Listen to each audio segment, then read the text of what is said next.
My mobile desk setup. For iPad users, USB-C and Lightning? Well, let's talk about it. I have 2 iPads. I'll have all the affiliated things we talked about linked in the video description, but one iPad for Zoom. And the other one is my reference for class. You could use my budget-friendly pick is Apple's EarPods, the wired ones. I have the Lightning ones for connecting to a Lightning iPad. A pair of IEMs or headphones, Sennheiser IE800s and Klipsch X6Is are my favorite. And then also around Lightning iPads, I have Apple's camera connection kit adapter because that way I can power it and then have the USB-C on this side to plug it into one of my USB-C dongles so I can connect all my gear up. And then I also have Apple's one.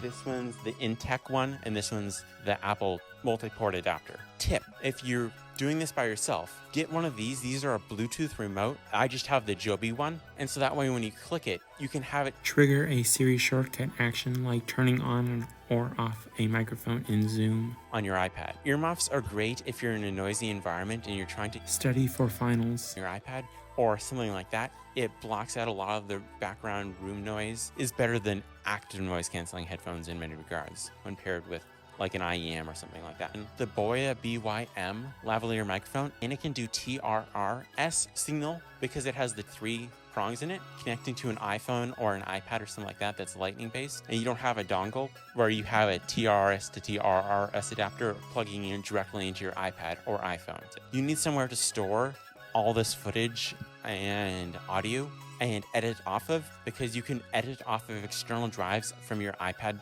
Pro and your iPad. These are both USB-C, but this one's the budget choice for storage. It's the Samsung T7. It's well known as a good value, but if you're looking to splash out on something that's Thunderbolt, because the new iPads have Thunderbolt, so it makes editing so much smoother, and this has a much bigger thermal envelope. But this one's IP67 dust and water resistant. This one, you can pretty much go anywhere. I'm currently at the beach, so this one you could throw in the water and not have any issue with it. It's crush resistant, all sorts of stuff. But this is a lot more expensive than this. This is also low power, so you can edit off of it on lightning-based iPads or iPhones. Then, of course, we have power. Have one of these plugged into the wall a lot of times, but you can just power it right off your iPad or iPad Pro. But battery bank, if you're using a lightning-based iPad and a camera connection kit adapter, that's super helpful because that way you don't have to worry about external power and power outages and all sorts of stuff and be like, ah, and things like that. Use a magic trackpad because that way you don't have to keep on getting up to do anything you want. You can have it sync to your Mac or your iPad or your iPhone, and because it's Bluetooth. USB-C to lightning cable. This is for the Apple's camera connection kit adapter, which we already talked about. And then Thunderbolt cable. If you were using an Apple Silicon MacBook Pro with Thunderbolt or a iPad Pro with Thunderbolt, or it also works as USB-C.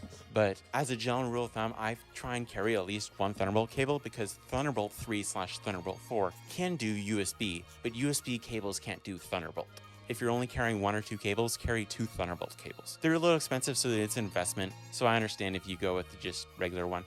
If you're going with a USB cable, I would just recommend Apple's 2-meter one. You can go with a third party, but I've never had an issue with Apple's charging/data cables where I've had some calamities happen in the past, and you don't want to have to go up to somebody and be like, oh, sorry, the cable malfunctioned or something. I use a mic, which is an XLR microphone. XLR microphones provide more flexibility and generally better quality, and I'm using the Rode Pod mic, and then I have desktop stand holding up the mic. I'm in a nice absorbent area where I have lots of absorbent things, so then I don't get a lot of reverb.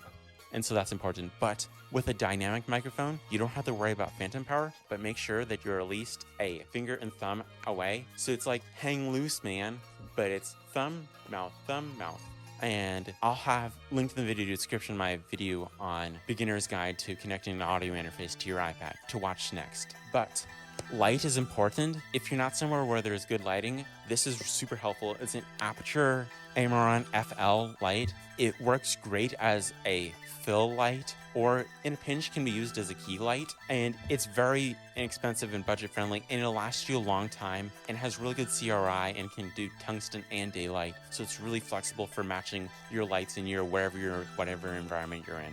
because I currently have 2 lamps going, but then I also have another light right over here, filling in the extra light if you don't have the luxury of using window light. Because natural lighting is nice, but it changes really quick. So if you have any questions, leave them in the description below. I would be happy to answer them. And check out this video about connecting your iPad with USB-C to an audio interface, or check out this playlist, which is my Everything Audio playlist. Don't forget to like and share because it really does help, and I'll see you in the next video.